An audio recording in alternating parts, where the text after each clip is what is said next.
வணக்கம் வணக்கம் வணக்கம் என் வாழ்க்கை சேனலுக்கு உங்கள் அனைவரையும் அன்போடு அழைக்கிறேன் ஃப்ரெண்ட்ஸ். இன்றைக்கி மரவள்ளி கிழங்கு ஆரம்பமே வளருது. அச்சோ, இன்றைக்கி ஸ்வீட் பொட்டேட்டோ, அதாவது சக்கரை கிழங்கு. ஓகே வந்துருச்சு. இப்போது சக்கரை கிழங்கு 2 மீடியம் சைஸில் நான் தோல் சீவிட்டு இந்த மாதிரி கட் பண்ணி வச்சுருக்கேன் ஃப்ரெண்ட்ஸ்.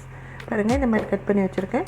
இப்போ இதை என்ன பண்ண போகிறேன், வேக வைக்க போகிறேன் ஃப்ரெண்ட்ஸ். இந்த சக்கரை கிழங்கை வச்சு தான் நான் இன்றைக்கி ஒரு ஸ்வீட்டான ஒரு பால் செய்ய போகிறேன் ஃப்ரெண்ட்ஸ். அது ரொம்ப நல்லாயிருக்கும், சிம்பிள், ஆனால் ரொம்ப சுவையாக இருக்கும். வாங்க எப்படின்னு உங்கள்கிட்ட செஞ்சு காட்டுறேன். இந்த சக்கரை கிழங்கு இந்த மாதிரி ஒரு ஸ்டீம் பேனில் போட்டு, ஓகே இப்போ பேசலாம்.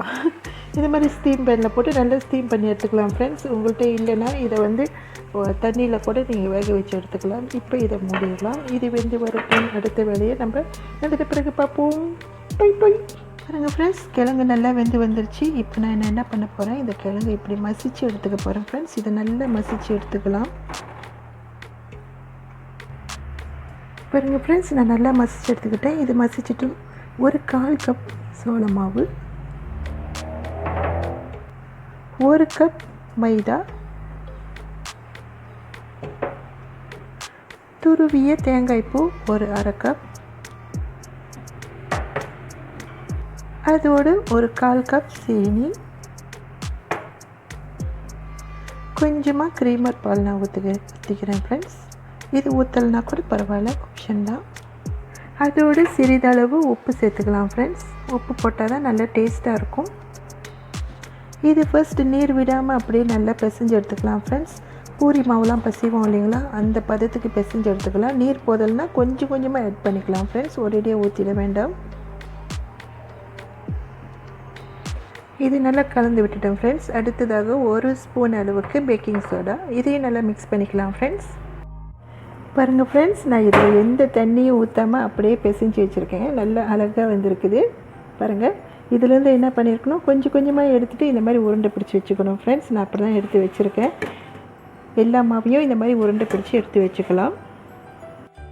அடுத்ததாக சட்டியில் சிறிது எண்ணெய் விட்டுட்டு அதில் நம்ம செஞ்சு வச்சு இந்த பால்ஸை ஒன்றா போட்டுக்கலாம் ஃப்ரெண்ட்ஸ். சிறு அனலாக வச்சுக்கலாம். அப்போ தான் எல்லா பக்கமும் வேகும். கிழங்கெல்லாம் நல்லா வெந்தாச்சு ஃப்ரெண்ட்ஸ். அதில் மாவு கலந்துருக்கோம் இல்லைங்களா, அது இந்த சிறு அனலில் அது அப்படி சூட்டிலே வேகும். அதுக்காக தான்.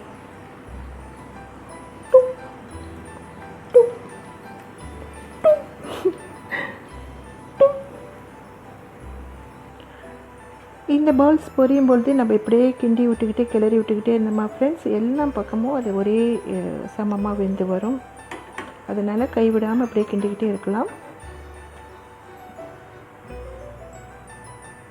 பாருங்கள் ஃப்ரெண்ட்ஸ், இது நல்லா வெந்துருச்சுன்னா இந்த மாதிரி பபிள்ஸ் குறைஞ்சிரும் ஃப்ரெண்ட்ஸ். இந்த நேரத்தில் நம்ம எடுத்து வச்சுட்டு மற்ற பால்ஸையும் நம்ம போட்டு பொரித்து எடுத்துக்கலாம். வாங்க ஃப்ரெண்ட்ஸ்.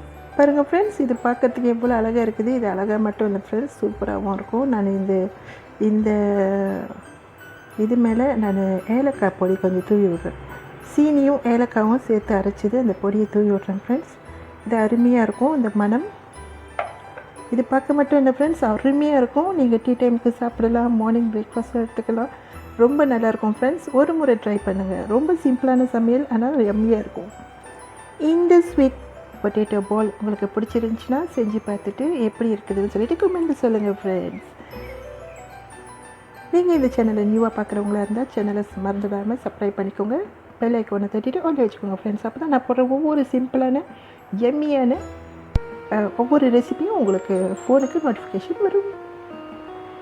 தேங்க்யூ ஃபார் வாட்சிங் ஃப்ரெண்ட்ஸ். தேங்க்யூ, டாடா, பாய். ரொம்ப சூடாக இருக்குது ஃப்ரெண்ட்ஸ், இல்லைன்னா சாப்பிட்ருவேன். ஐயோ, ஆர்வமாக இருக்கே.